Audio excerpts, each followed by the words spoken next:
When creating Markbook categories, it's important to keep your overall strategy for organizing your Markbooks in mind. We've talked about this before, and it's worth mentioning again.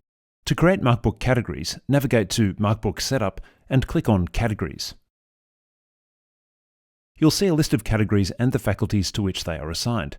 To create a new category, simply click this button and enter the name.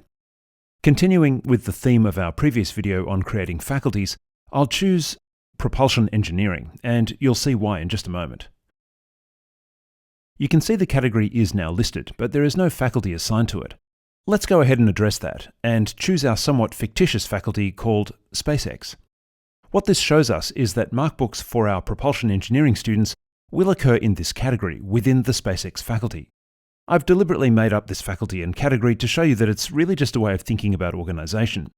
Perhaps a more conventional example to look at would be TAS, and you can see here that the TAS faculty has one category within it, Design and Technology.